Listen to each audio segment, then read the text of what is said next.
Good morning, Chris. How are you? Mary, thanks for putting this together. Hey guys, yeah, this was Kim's idea. I think it's fantastic and hopefully one of many. Good morning. Kim. Hi, Kim. Good morning. Hi, good morning. Happy So- coffee day. Does everyone have their coffee? Anyone? No, I've already had 2 cups. Yeah, Oh I know. dear. Number 2 for me. So thank you, Mark, for being our guest of honor today to have our first inaugural Coffee with a Capper. Thank you very much for having me. Appreciate it. Of course. I just want to see what time it is. It's 9:01. How long do we want to give people? Do we want to dive in and they just sort of join us? The mayor's here. Wow, the mayor. Hey, Yeah. good to see you, Mark. Good to see you also, bud. Thank you for your constant. Lisa, you're looking good. I loved you with the baseball cap the other day. Thank you. Seriously, looking kind of hot there, lady. Jay, how you doing? My hair is gonna be like yours. Yeah, I gotta get I'm actually going. Duffy doesn't even know this. I'm going later this morning to Walmart, and I'm gonna get some clippers. So it'll be a whole new me very soon. Jay, good morning. How are you? Hey, Mark. We communicated last night a little bit. Yep, on Facebook. Good to see you. My God, Andrea's here. Rita, good morning. Good morning. Mary, why don't you kick it off and tell us what's going on? Absolutely. So I think the way we're going to start this is we're going to ask you a couple questions, let you answer some, and then afterwards, if anybody else has any questions for Mark, then we can go that route. And just to kind of let you guys all know what Coffee with a Capper is, this is our first one. Basically, kind of like an inspiration morning for people who have been there, done that, who have reached the level of capping. And obviously that's a huge range, and we're starting, we're going big, go big or go home, right, with Mark, which is awesome that he was willing to be our tester here. So just first thing we're going to do, Mark, is tell a little bit about yourself, and then I know you have some other thoughts about kind of where we are at the industry. So not too long, but just kind of how long you've been in the industry, where you started, that sort of thing. Yep, absolutely. And as I've done these things in the past, not necessarily through Zoom, but in the past, I think that these are really, really great sessions. The more questions that come in. So if you're familiar with Zoom, you've got the opportunity to text messages to Mary. You can raise your hand electronically. So the more questions, the better. Otherwise, I'm going to start droning, and everybody will be bored and logging off 12 minutes into the session. So good morning, Chris. It's good to see you. How are you? Give me a wave. I know you're muted. Give me a wave there. There we go. Good morning, Chris. Mary, Mary, I will man the chat box if you don't mind. Yes. Okay. What? I'll man the chat box if you want to. I opened the chat. Okay. Perfect, Kim. That'd be great. Okay. All right. Great. Thanks so much. My name is Mark Siwiec. I've been selling real estate for remarkably 30 years, which makes me an old guy. And it's funny, when I first started selling real estate, we literally, we were just coming out of the age when every week there was a black and white, it looked like a thin yellow pages or white pages. For those, I mean, I'm just looking at like somebody like Jeff, who's way too young to even know probably what a yellow pages are or white pages. And this would have a list of all of the properties that were available that had newly come on the market or that were available for sale at that point in time. And just the age of electronics and computer, I mean, that's how old I am. So I started back in 1990 and 30 years ago. And I started with Gar Lowenguth with Lowenguth Realty. He sold to Remax. Let's see. I was recruited by Nothnagel, and last year, I mean this with great and deep sincerity. I came to my favorite company, Keller Williams, about a year ago, and I just could not be happier and more excited to be associated with this group of people. So it's been a challenging few years. I'll just I sold I think it was 3 years ago, 63 million. That dropped to 57 million, and then last year we dropped to 47 million. So I'm going to tell you just a little bit about that. It might inform some of the conversation that we have moving forward. A large part of there's been a lot of disruption in the industry over the course of the past few years, having to do with electronics, having to do with Zillow and technology. And we were so, and we really struggled for a good 2 years to try and figure out what was going on, why our sales were going down, and how we were going to figure out how to harness the disruption and figure this out once again. And what we'd come to realize was that we were relying too much on technology. And as a result, every book, every journal article, everything that you read was more and more and more technology. Well, as a result of all this technology, suddenly we started to find that we were growing more and more distant from our clients. So 2 years ago, and I'm going to ask Kim. You want to mute everybody? Yep, I'm working on that. Sorry, guys. There. No problem.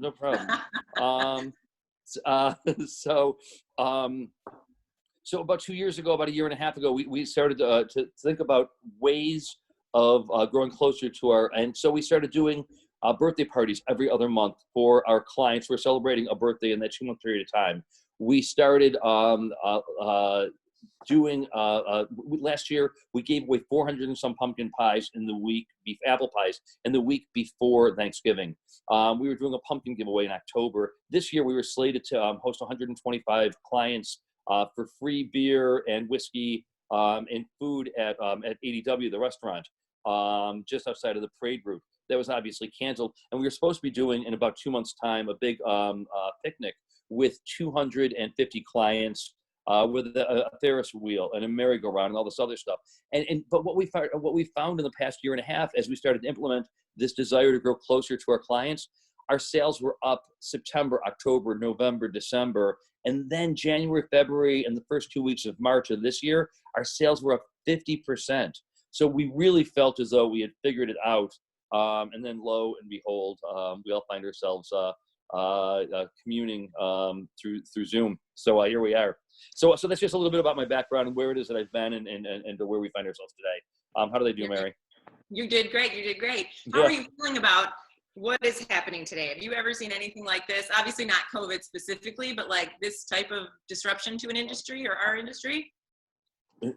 I mean, no. I mean, the closest that we can come is the recession from 11, 12 years ago. That was very, very, very difficult. But Rochester never goes up, incredibly in terms of the valuation of our real estate. So property values 11 years ago really didn't crash. Property values locally were, going down 3%, 4%, 6%.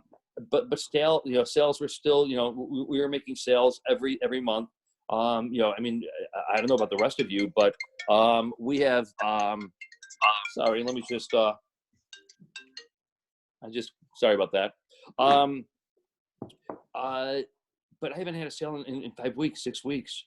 So this is unprecedented, obviously, and we're all struggling, trying to figure out how to manage. And I got some ideas about that. So, yeah. Yeah. How many? I mean, do you have any? What are your thoughts about that? Predictions about what this is going to do long term? Let me break that into maybe two parts. And I think that this is really for those of you who are listening and trying to figure out what to do over the course of the next. Get ready, because in the month of May, probably I would be shocked if a month from now we didn't find that we were deemed not only an essential business, but we were then once again allowed to actually start showing properties in person. More likely than not, we'll have to be wearing masks, that type of thing. But we will be, and I predict that the day that that the quarantine is lifted and that we're able to start selling real estate again, it's going to be immediate and it's going to be explosive. And there are going to be hundreds of buyers suddenly entering the market. There are going to be hundreds of sellers suddenly putting the property, and people making up for lost time. But do not be deluded, because I think that that's going to last 6 weeks, perhaps 8 weeks. And then by the end of summer, the global recession will set in. It's going to be unlike a global recession that we've experienced since probably the Great Depression. And at that point in time, people have better, you better have made your money during that 2 month period of time, because it's going to be, I think, a very, very long and difficult fall and winter. And it'll probably be 6 months of just very, very, very limited activity. Okay. Well, that's not great news, but it's good to be prepared for it. I could lie. This is an inspirational morning, Mark, an inspirational morning. So in terms of inspiration, like, how should we be thinking about this? How should we be approaching it so that we're not the ones that suffer when it comes time? Like, what are you doing? Should we be saving our money? Should we be, like you said, loving on our database? Is there any other things that you guys are doing to kind of get ready for that? Thank you for allowing me to reframe it, because there's no sense in playing part of the ostrich. There's no sense in putting our head in the sand and not realizing what's going on. So I do think that for those who are prepared, I think that this is the perfect time to re-engage with your. So every day I'm making at least 5 phone calls to clients.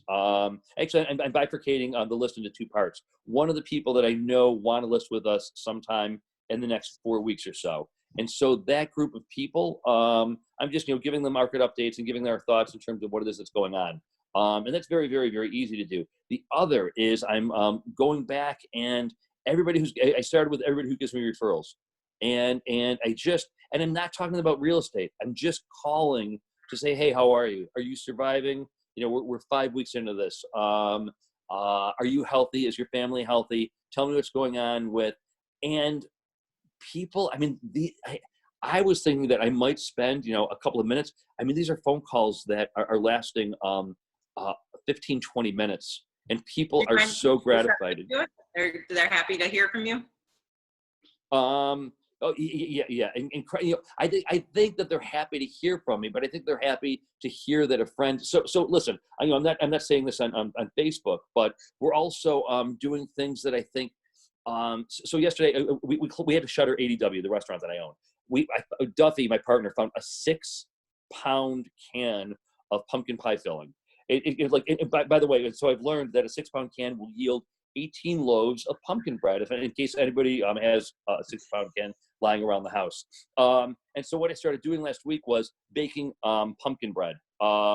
And today, when I'm done with this call, I will deliver 4 loaves of bread to friends who have just lost a parent, or have somebody in the hospital. And so I'm with just a heartfelt note. This is the time when we get to connect with our client base, not as realtors, but as human beings. And so I started the conversation, 5-8 minutes ago, talking about the fact that there's all this disruption that's going on in terms of our business over the course of the past few years, and this over-reliance on technology. And we started to grow more and more distant. And so what we realized was we needed to start to grow closer to our database and closer to our sphere. This is the perfect opportunity to grow closer to. And not only does it feel good from the point of view of being just a good friend, but I also know that long term it's going to, so philanthropy, doing a good deed, engaging in volunteerism. There are a few things I'm doing every week in terms of just being a volunteer in the community. Those things, they feel good, but also there's this residual, they pay off. So I'm going to stop there because I think a few questions came in. Yeah, I see. Kim, you're taking it, right? Yep. So Mark, what you're saying is, so this is giving you the time to basically continue what you had discovered like last fall with touching on your database, and business was picking up, which was starting out to be, you started out with a great 2020 because of touching on these people. And this just gives you a different way to do that, right? Yeah, absolutely. And we should also, you can either, watch another bad movie on. Has anybody else gotten to the point where they realize they've seen every film they've ever wanted to see? We're now to the point where we're not just watching movies, but we're actually watching terrible films because there's nothing else out there. So you can either watch another really bad film, or you can pick up the phone and you can call 5 or 10 people. And so one of the things, the math is really, really simple and really easy. If you do 5 calls a day, and we got another month where we're going to be quarantined, that's 150 phone calls that you can knock out in the next 30 days. For sure. So Mark, you got a question here in chat. It says you were a solo agent at one time. What volume were you carrying back then? And when did you know you had to make your first hire? And what was your first hire? And who asked the question? Just curious. That was Lisa Wasson. Okay, Lisa. All right. So thanks for asking, Lisa. So I was at Lowenguth. I had been selling for probably 2.5 years or something, and I had gotten to the point where I was selling 5 or 6 million. Now remember, this was 30 years ago. So, 5.5 million is what I needed. And my average sale price around then was probably about $150,000. So probably about, about 30, 35 transactions in, and I hired somebody, and I could not for the life of me understand or figure out how the hell I was going to pay a part-time assistant. And what ended up happening was I hired somebody for 20 hours a week.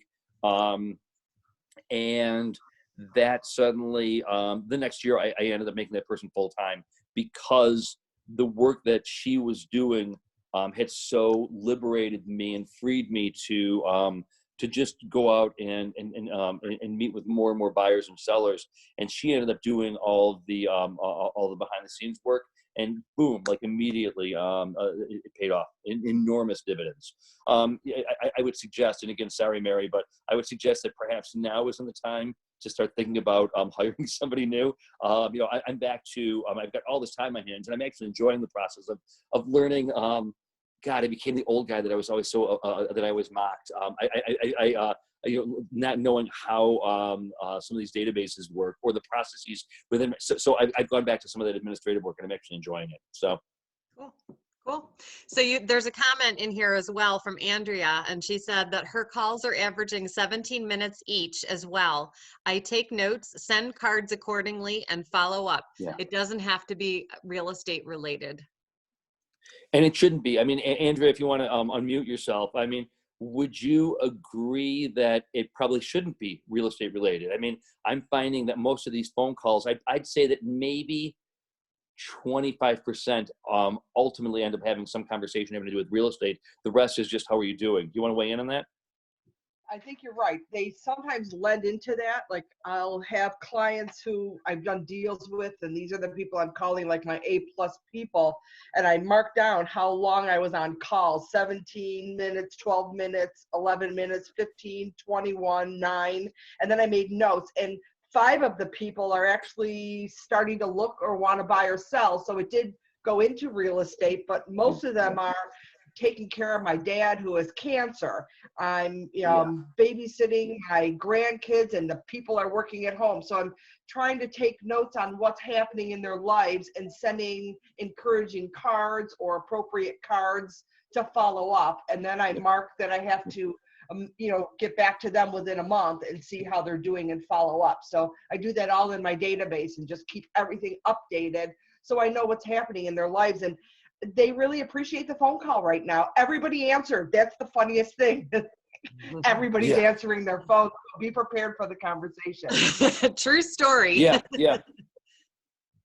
Yeah. And Andrew, I think you're right, because if you're not prepared for the conversation, if you think that this is business as usual and you're going to be engaged in, a 3-minute conversation with somebody, just be prepared. You've got to enter these with great sincerity, and with great authenticity. I mean, if you're asking how somebody is doing, do so knowing that they're going to really want to tell you. And if you're hungover, or if you're tired, or if you're not in the mood to find out how somebody's doing, set it aside. Don't bother until you're in the right mood. So. Right. Mm-hmm.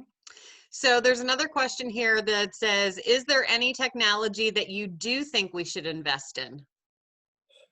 Oh God. So whomever does it ask that question, I think that you have to be tech connected, tech savvy. And I think that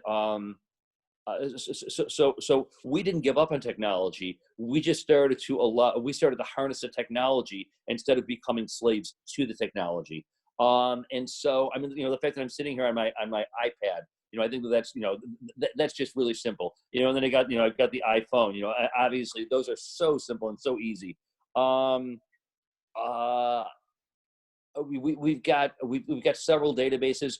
Thankfully, I think the KW, we're migrating all of our database from Salesforce, which cost us $6,000 per year. We're migrating all that information, all that data over to the KW system.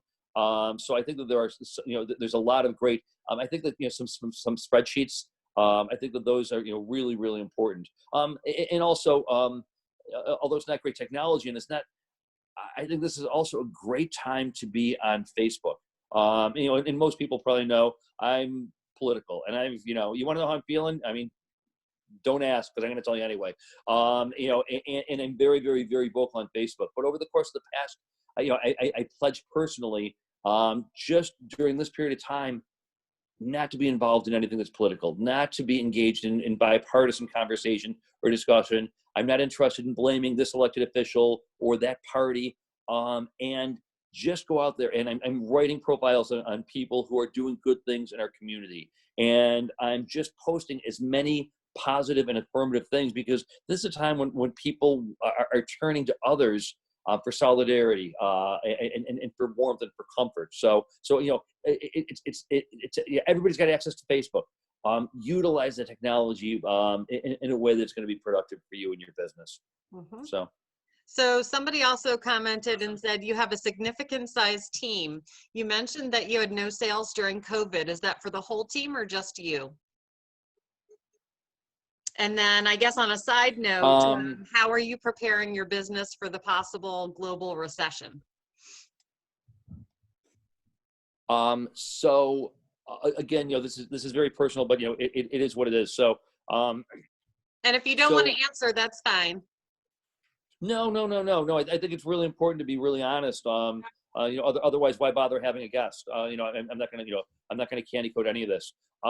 So let's start with the fact that we actually are in the process right now of finalizing a deal. And we made we were pretty vocal about 3 weeks ago when all of a sudden we were deemed essential, and there was like, oh my God, let's go out there and let's start selling real estate. And we're like, pardon me, are you fucking kidding me?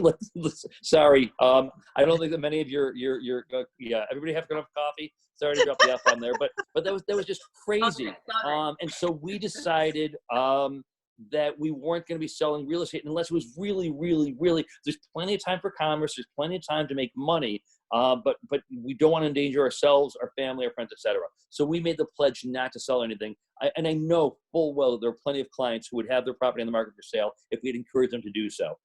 So the team has only had, I think before the end of the day today, we'll have had our first sale in 5 or 6 weeks. But that was somebody who needed to actually buy, an absolute imperative. In terms of what it is that we're doing to prepare ourselves, we're probably and sadly going to be down one admin. So I'm gonna have to reduce the administration and just cut costs, and then be very, very, very careful with costs moving forward. And then again, I think just, and I can't emphasize it enough, and I know I keep saying it, but just making sure, well, let me riff on this for a second. I know that, and I really respect, everybody sells real estate differently. And some people are selling $1.5 million a year, and some people are selling 5, and some people are selling 20, and good for anybody who for whatever level you want to sell, good for you for doing that. And good for you in terms of whatever means or way it is that you're securing your business. However, I would caution that if you're relying on buying your leads from Zillow or some other company, that's fantastic. Go ahead and continue to do so. But just know that 5 years from now, you don't want to continue being in that position. So when you're getting the lead from Zillow, make sure you're developing a relationship with that person, as opposed to simply taking the lead, making the sale, moving on to the next transaction. So the reason the segue there is, it's all, and most especially now that we're all quarantined, and we're all desperate for the opportunity to engage with each other. It's funny. You don't realize until you're suddenly quarantined the importance of sitting across from somebody. And it's nice to see, the 40-some people who are here, but I don't feel your breath. I'm not sensing the dilation of your eye, or the blush that comes to your face, or the heat that's coming off of your skin. Once we get out of this, we are going to desperately revert back to our need as human beings to be in close proximity and touch with each other. And so for those of you, Andrea, you're one, and I know there are many others who are focusing on the relationships. You're going to be the ones who are going to do well in this upcoming environment. Relying on Zillow is great, but I think it's a short term. focus on the relationships, and that's how it is that we're going to be continuing to move forward in terms of our business. Sorry for a long-winded answer, Kim. Go ahead. So this leads into another question. How do you think the effects of being in quarantine will affect buyers' needs versus wants in purchasing? I do think, I think that there's still going to be a vibrant market under 200,000, under $250,000. But I do think that the higher end is going to be more and more and more difficult. So the segue and the way that I'm answering the question is that I think that people are going to be focused on what is it that I absolutely need. Okay, I've got 3 kids, so I need, at least 3 or 4 bedrooms, but perhaps I don't need the gift wrapping room or the Sub-Zero refrigerator. So I think that it's going to be really smaller properties, smaller footprints, real focus on utility as opposed to luxury. And then I think it's also going to impact us 5 years from now, 7 years from now, in that even now I think that people who are in a house, they're probably going to be staying in the house and taking out the home equity loan for $25,000 or $30,000 to renovate the bathroom, as opposed to selling, incurring all those costs, buying, and incurring all those costs, and moving and incurring all those costs. Okay. So as let's see. So as the buyer pool starts to shrink and buying power starts to fall as unemployment rises, what are the conversations you're going to be having with your sellers that want to wait?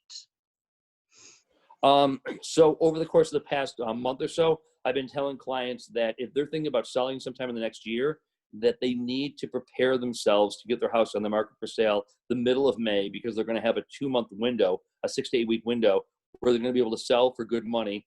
And then it's just eviscerate, and the market will be gone, and we will be in a global recession for several years. And so, I'm even telling some of my clients, listen, let's put your house on the market for sale right now. I know you want to buy a new place. Put your house on the market for sale now, and lock in your profit, your equity.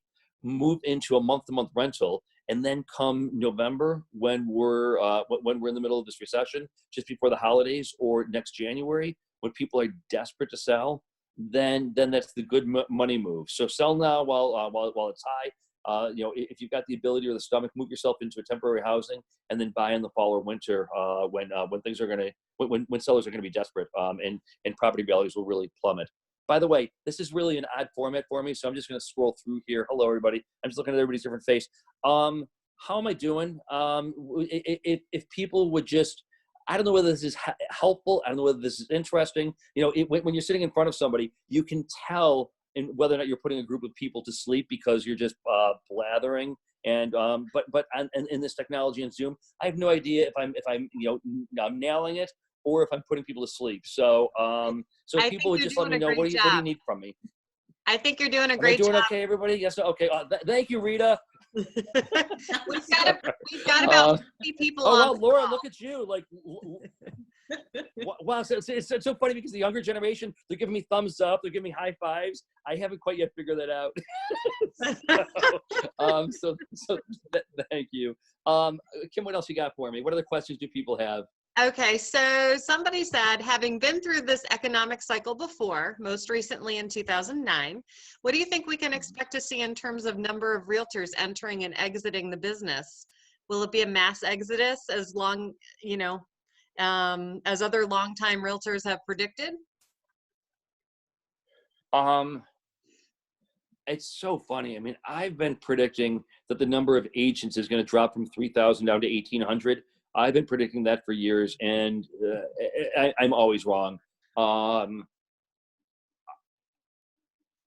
Listen, I don't say this because I'm trying to look for market share, but it's really, really, really the hardest transactions, the hardest deals that I have are those deals where I'm dealing with another agent who's only been selling for 9 months or a year and a half and doesn't have a manager who's helping to oversee the transaction. So I'm desperate for the ranks to be thinned so that I can be selling with industry leaders and we can put deals together as opposed to me holding somebody's hand and walking through the process. Given how or recruit them to KW so that so that they oh can there we go. Yeah. Be tutored appropriately. My gut tells me that there's going to be so little, that there's going to be such a drop in work. I wouldn't be surprised if 500 people didn't actually. I mean, actually, it's just 2 or 3 months from now. We've had a devastating 2-3 years. Number of listings dropping, and now we got COVID and the quarantine. I wouldn't be surprised if a minimum of 350 people, maybe 500 people, just did not renew their license this June or July. So. Okay. And we have just a few more minutes left. So I mean, we can listen. If I'm boring people, sign off, and that'll be our signal. If people are enjoying this and you got more questions, stay on. I mean, I can stay on for longer if people want. So, okay. I'm gonna leave it to you, and and we'll know when people out. So.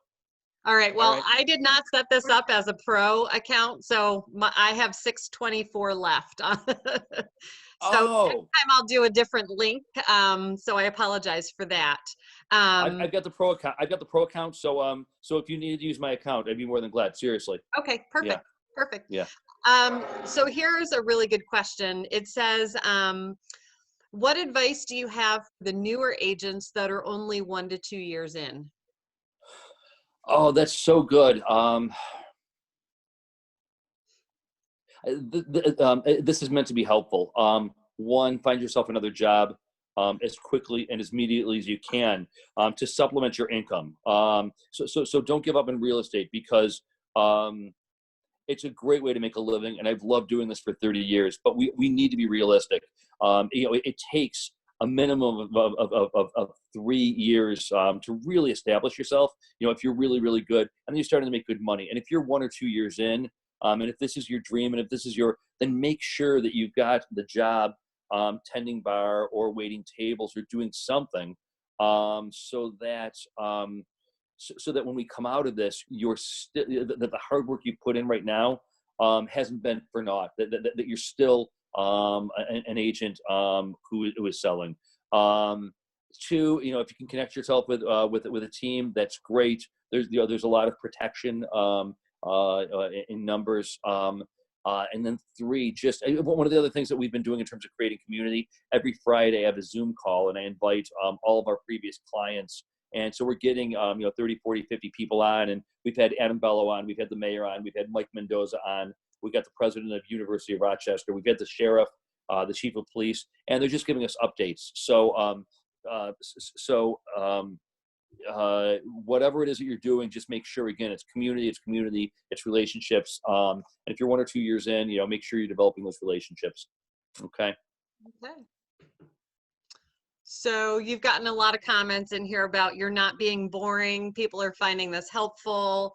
They've enjoyed the conversation. Thank you for being so open and honest about your business and current approaches. I think that's really appreciated.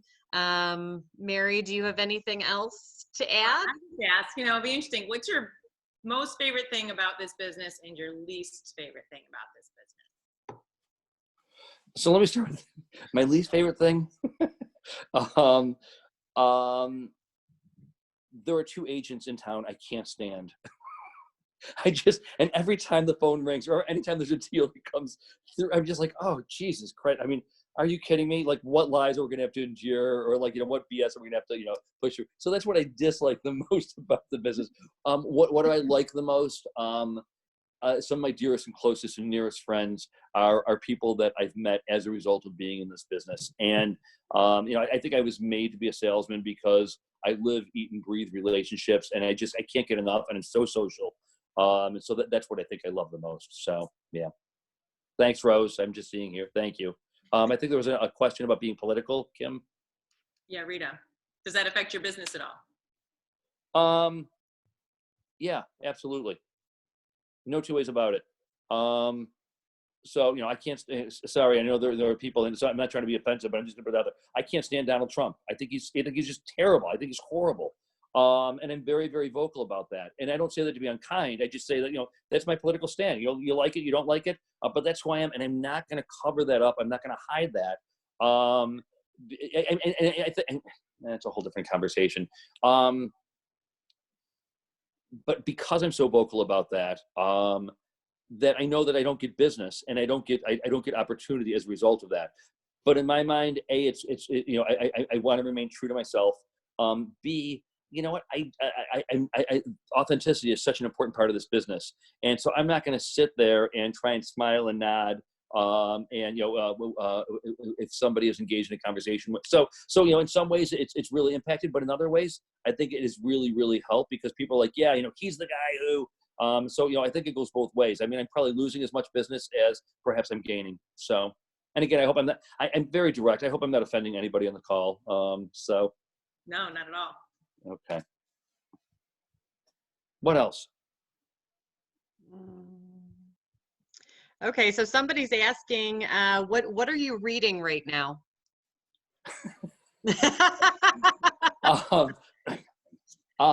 I'm reading this. I mean, this is a great time to catch up on reading. I'm reading a 900 pages by Jill Lepore, a 900-page a history of the United States. It starts from the time that Columbus actually hits the shores of Hispaniola and up until modern times. Somebody gave me a book by David Brooks, but I do like reading biographies. I just finished a couple of biographies. So but there aren't, as far as I'm concerned, I can never get enough books on business. And off the top of my head, I can't think of one. I'm just going to scroll here, keep talking, and I'm going to just look to see what my history is on Kindle. But keep going. What else? I asked Mark, is there anyone that's a hero in the industry that you follow? Like, is there anyone that's not local that you kind of use as inspiration? Do you have inspiration? So I always ask myself two questions when it is that I've got a difficult decision to make in business. And the first question is, what would Danny do? And then the second question is, what would Lauren do? And Danny obviously being Danny Wegman, and then Lauren being Lauren Dixon, who owns Dixon Schwabel. And Danny's a good friend. She's a very, very close friend. And if I'm asking myself those questions, I always find myself coming up with the right answer. And it usually has to do with what's the right thing for the customer.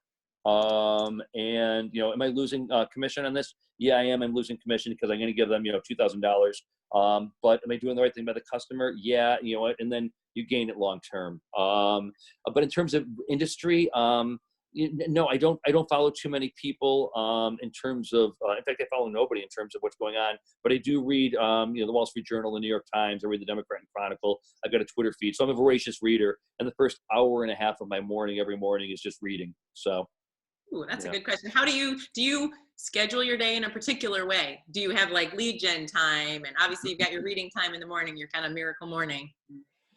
Yeah, so I wake up. I have to have a cup of coffee because I can't. I should have the coffee maker next to the bed because I can barely make it to the first floor without my first cup of coffee. So coffee, an hour and a half's worth of reading, and then I usually work out for an hour and a half, cardio or yoga or weight, and then I go to the office and the workday begins, and that usually runs from 10 until usually 6 or 7, and then I always talk to clients about my second job. And my second job starts at 7 or 7:30. And before we opened the restaurant, there were 24, we would count. And on average, I would be out to dinner or chairing a fundraiser or attending a fundraiser or hosting a cocktail party at the house or having a dinner party at the house 24 nights out of 30. We were just out that often and that frequently. And again, that's just as a result of that, you develop these relationships. And as a result of these relationships, you do the right thing by people, and you end up having business come your way. I mean, just last night, a good friend, she lost both of her parents within the past 2 weeks. Her daughter's having trouble in Boston. She's got to drive to Boston to take care of her 1-year-old grandson for the next 2 or 3 months, but doesn't want to go until she's tested for COVID. So, last night at 5:30, it was a conversation. You got to get me a COVID test. Who do you know? And so, it's just doing those kinds of favors. And I'm way off topic here, but anyway, it's just the refrain over and over and over again is just relationships and doing the right thing by people. But did that answer the question in terms of my day? Yeah, just I wasn't sure like how structured it was. I mean, you obviously spend a lot of time socializing at night. You've got your miracle morning, So yeah, it did. Okay, good. Thanks. Yeah. Um, And I guess my apologies, because I do know that some people will structure call time for prospect. I think that my structured call time, that hour that people set aside every Tuesday from 2 until 3 or something, we're just doing that 24 nights out of, so that's my call time, if you will. So, right. Yeah. One question that apparently got missed up here somewhere was, how are you handling virtual tours and virtual offers? And I don't think you are, because I think you're not listing right now, but do you make it on contingency that they see the property after COVID has been lifted? Are you dealing with virtual tours at all?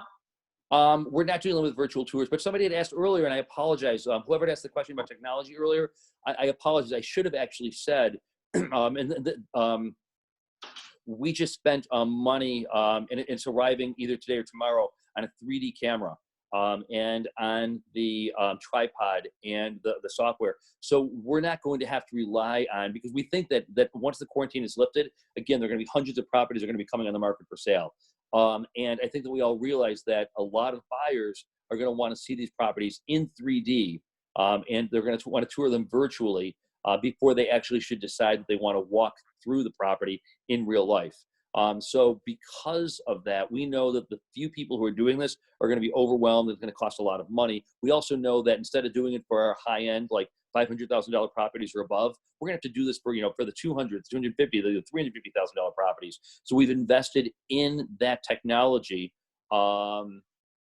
because we don't want to be beholden to, we don't want to be in queue behind, 25 other agents who are looking for the same thing. So we're not walking people through properties right now. We're not listing, and we're not. So I can't answer the question, because our position is that now, unless somebody has to sell, now is not the time to put their house on the market for sale, because they'll be selling at a discount as to what they would be able to sell for if they were just to wait 4 weeks. Right. Unless it's that rare, gorgeous little house, a little jewel box or something or other in Brighton for $150,000, that'll sell, if a meteor were to crash and, that's, and destroy the earth, it's still going to sell. So. Yes, we love those properties. There was a question from above about, if you could go back 5 years in your business, what would you change and why?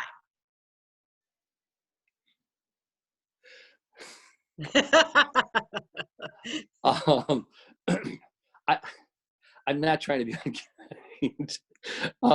I would have left Howard Hanna sooner. Fair enough.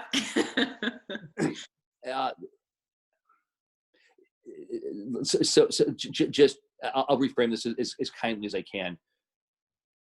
Nothingle was a really, really, really great company to work for. They were really good people, really kind people. And the people at Keller Williams are really, really good, kind people. And I'll leave you to fill in the middle. Right. Okay. Right. So, well, it just goes to show that it's important, right? Like where you work and who you work with is important. Yeah. Right. Yeah. So. Yeah, absolutely. Yeah. So what else, folks? Yeah. Any other questions? You guys at this point can try and unmute yourself if you have a specific question that you asked above and didn't get answered. Yeah. Everybody. Hey, Kim, unmute everybody. Let's see what happens. Yourself individually and ask the question. You're welcome, Jen. Oh, I hear somebody. Either that or it's the news. So, Okay. Wow, Kari, I don't know you. Hi, Kari. Is it Kari? Am I pronouncing it correctly? Yes, thank you for pronouncing that correctly. A lot of people don't. A lot of people call me Carrie, so thank you. Yeah, nice to meet you, bud. Where do you sell out of? Yeah, nice to meet you. I'm with the Long Pond office, but I'm from Bergen, so more like Genesee County way. I do a little bit in Monroe County, but mostly out in the country a little bit. So a lot of septic inspection. Wow, well, welcome aboard. Todd, are you working out there, dude? Todd Myers, everybody, look at Todd Myers. I think he's on a treadmill and he's multitasking. I'm I so love it. impressed. That's seriously, that is really, Alex. It's a pleasure. We're working on something together. I think right now. It's nice to see you, Alex. Hope you're well. I know you don't have your video live. So, anybody else need anything or any other questions? Frank just had a question. As agents exit, what is your strategy to gain more market share? I think it just goes back to the basics. Again, I've talked a lot about the need for connections. But one of the things that we do is social media. I think is very, very, very important. So just being positive and affirmative on Facebook. But we have a database that we email to 26,000 people once every other week. And one is just a snapshot of how much our team has sold in the past month, and then a snapshot of what interest rates are and what a price is doing, and then usually a few photos of what it is that we're doing in terms of engaging with our clients. That one's really simple. But then I do these blogs, and people may be seeing these. I do these mini blogs. It's usually 750 words or something like that. We're putting those out, and then we're mailing to 30,000 people, 4 times, 4 times a year. So just keeping in touch with people. And in all sorts of different ways, live and in person, or through the email blast, or by receiving a piece of an actual physical letter. And one of the things that I've never done, I am going to start asking people. I've never actually done this. I'm going to start to say to people, "Do you have a referral you can give?" I've never done this. I just don't do it. Which is amazing. Never asked for referrals, and yet look at you. It's amazing. Well, yeah, that's very kind, Mary. So, so we'll see what happens. But I'm going to start to ask people, like, what? I'm kind of scared, and I don't know what the future holds. And so, if you had a good transaction with us, would you please consider? And I'm probably even going to do this as a Facebook post and an email that goes out to these 20-some thousand people. So, yeah.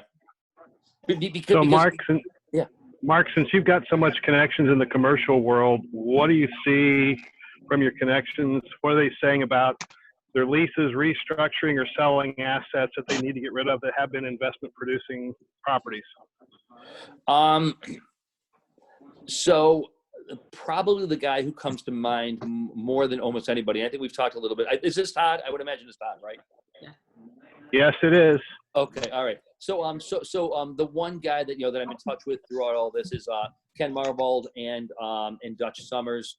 And I haven't been specific with them because it's all been through Zoom and with other people on the call, and I haven't wanted. So unfortunately, I'm not quite certain of that. But we'll certainly be getting a sense of things over the course of the next few weeks. My good buddy Bob Duffy was just appointed the lead for opening up the economy. So Todd, if you want to ask me, a week and a half from now, he connects with them. He has 24 parties a month with people. Like, hello, somebody's so Todd, I'll be in a month in a week and a half, maybe 2 weeks. I should have a much better sense of that for you. But actually, somebody did ask what it is that I'm doing in terms of like preparing for the future. There is for those of you who are interested in PPP, the payroll protection plan, and if you were locked out, just a raise of hands electronically. How many people applied for it and did not get it? Did not get it? 1, 2. Raise of hand electronically. Sorry. Top right. So there is another round. Okay, so Patsy, Mary, I'm just scrolling through here. PSCHO, I don't know who that is, but so the good news is, in case you're not aware, there is going to be another round of funding that's going to be approved sometime within the next few days. Jody also, and so yeah, okay, Jody, yeah, I'm so sorry, but there's going to be another round of funding. Make sure that you're on it. And make sure that you're pushing really, really, really hard. Do not go to Chase. Do not go to Bank of America. I went through CNB. I swear to God when I say that one of my dearest friends is an attorney with Harder Secrets. He's probably the attorney here in town who knows more about PPP than anybody. A few weeks ago on a Friday, he said, "Mark, you're behind the 8 ball already. You should have applied." I said, "But none of the bank's portals are open." I emailed a CNB banker at 9:30 on a Friday night. At 7 o'clock the next morning, he returned the email. At 8:30, Nicole, my office manager, and I were on the phone with him. At 9 o'clock, we applied, and 2 days later, we were approved. Go to CNB, and I've got the name of a really, really, really good banker. If you want to apply for this next round of funding, it's vital. I got off track there, and sometimes this happens with me. My ADD kicks in. I don't know what the hell I was supposed to say, but it was something about moving forward and about funding. What was the question? Was there a question there? I don't know anymore. Seriously, was there a question? I have no clue. But you know what? I think it's good that you're as well, right? Like, I feel like, and Chuck has been fantastic about encouraging everybody to apply for this. But I think people think like, well, it's not for me. But it is for us, right? And the fact that you're doing it as well. It absolutely is. Robin, you haven't heard anything. So I would just call your bank every single day, and somebody just tweeted a moment ago or pushed out. The small banks are the ones to go to. Definitely and absolutely the small banks. But if you want to capitalize on this next round of funding, oh God, Robin, they ran out the day before. So get ready. I think that there's going to be some movement in regard to this sometime. I think probably today. Okay. So, and then jump on it. Don't lose out on this second opportunity. All right. What else? Anybody? No. Patsy, I wish I were in the same place that your virtual background is. That looks really great. So I'm just scrolling through here to see if anybody else. Oh, thank you, Ron. You're kind. I appreciate it, bud. You have a good day. Jessica, I see that you're there. I didn't even acknowledge that you were present. I hope you're doing well. So I think we're pretty close. Any final thoughts, Mark? Any words of wisdom or inspiration you want to send our way before we part? We're going to get through this. I really believe it. We're going to get through this. I would suggest that if anybody wants to speak to me privately, feel free to give me a call, 330-8750. I've got plenty of time to chat with people. Thanks, Patsy. Have a great day. I've got plenty of time between now and the middle of May. I will say that if anybody does call me for this, for some advice, it's going to be very, very difficult from the middle of May until until probably the middle of summer. We will get through it. Stay strong, and reach out to people. Reach out, most especially to anybody who's older. Reach out to your friends who are living by themselves. They're starting to have a really, really, really hard time of it. Be kind, be nice, give back to the community, bake some bread and drop it off to seriously. Like this shit is important. I mean, it is, and it's not even about real estate. It's just important. So, and we will get through this and we'll come out on the other side. It's going to be a completely different world. Our norms and our customs are going to be turned upside down. But if you work hard and if you're willing, if you're human first and foremost and committed to relationships, everything else follows suit. And again, I'm more than glad to chat with anybody about this afterward. You're very, very kind, Mary, to ask me to do this. Thank you so much. Kim, thanks for helping to put this together. Chris, thanks for always being there. Lisa, I'm not sure if you're on. Jess, I'm not sure if you're still on, but so grateful for you guys. So, well, this was awesome, right, Mark, and I think like tons of information. It's exactly what we were hoping for, and we really appreciate it. Absolutely. Thank you all. See you later. Have a great day, everybody. Have a good one. Thank you so much. Bye-bye. Bye-bye. Jeremy, thank you, bud. Oh, Jeremy, thank you, bud. Love you. Love you having you too, in my office every day. You're the best. Thank you. You're the best. I'll see you soon, bud. Bye-bye. Yeah, sounds good. Thanks. Bye-bye. Bye.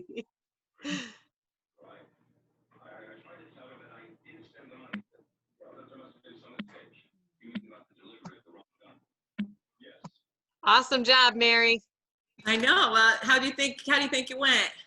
Really well. Really well. Yeah. Phenomenal. Yeah. Alex, you're coming up soon, right? Is she on the docket yet? Not yet. Not yet? Oh, Alex, we're going to be asking you soon. All right, cool. Yeah. Thanks, guys. All right. Thank you. Have a good day.